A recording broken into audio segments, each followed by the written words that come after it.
We are following breaking news out of Fort Stewart, Georgia, where 5 soldiers have been hospitalized after another active duty soldier opened fire at the base this morning. Good evening and thanks so much for being with us. I'm Jennifer Bellamy. We have team coverage of today's shooting at Fort Stewart. 11 Alive's Gilad Malamed is standing by, but we begin with Cody Alcorn live in the studio with us. So Cody, what have you been able to learn? Well, Jennifer, 2 hours ago, the Army confirmed the suspect as this man right here. You see him, Sergeant Cornelius Radford, who has ties to Florida. I should mention this is an older mugshot from a DUI there in that area. We're still working to get a new mugshot of him from these charges tied to the shooting today, where he's alleged of shooting his co-workers. So this shooting happened early this morning, shortly before 11 o'clock. At Fort Stewart at Hunter Army Airfield. That's about an hour west of Savannah. Of the soldiers shot, we know 3 of them remain at Wynn Army Medical Center on base. The remaining 2 were taken to Memorial Hospital in Savannah, where they underwent surgery this afternoon. The good news here, all 5 are expected to be okay. Right now, Sergeant Radford is still being questioned by military police. The base commander there today explained how he was taken into custody. Soldiers in the area that witnessed the shooting immediately and without hesitation tackled the soldier, subdued him, that allowed law enforcement to then take him into custody. We're still not certain about the motivations, but again, he's been interviewed by Army investigators, and we believe we'll gain more information here shortly.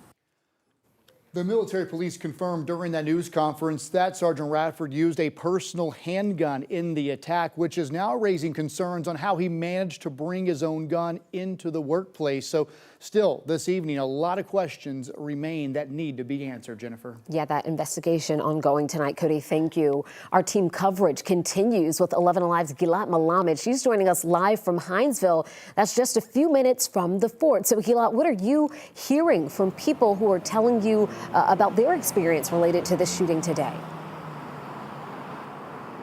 Just talking to people who live and work near Fort Stewart, it is so clear that this is impacting people beyond the base. We're at a gas station about 2 miles from Fort Stewart, and I spoke to 2 women here. Both work at different child care centers, and both their child care centers went into lockdown today. One of those women tells me that about half the employees working at that daycare center with her have loved ones who were on base while this happened. Of course, they were very concerned for their safety, trying to figure out what exactly was happening, and understandably, those employees needed to take some breaks throughout the day. And then the other woman I spoke to, she was impacted in a multitude of ways. She has children in Liberty County schools.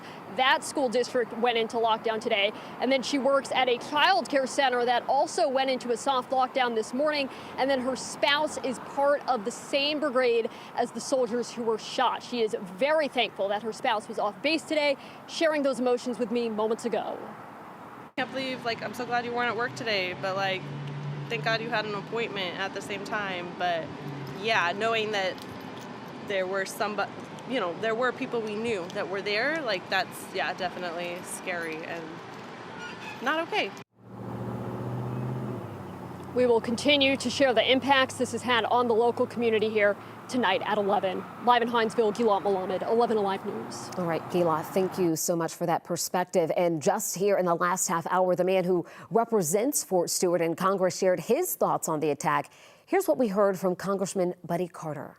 We're so proud of Fort Stewart and the fine men and women who serve there. And these dog-faced soldiers are a big part of our community in the 1st Congressional District. And we want to make sure they're safe, and we are going to make sure that they're safe. Just as they protect us, we're going to protect them. And as we have learned, several of those victims were taken more than half an hour away to a level 1 trauma center in Savannah. We'll have a report from that hospital coming up for you in just about 10 minutes.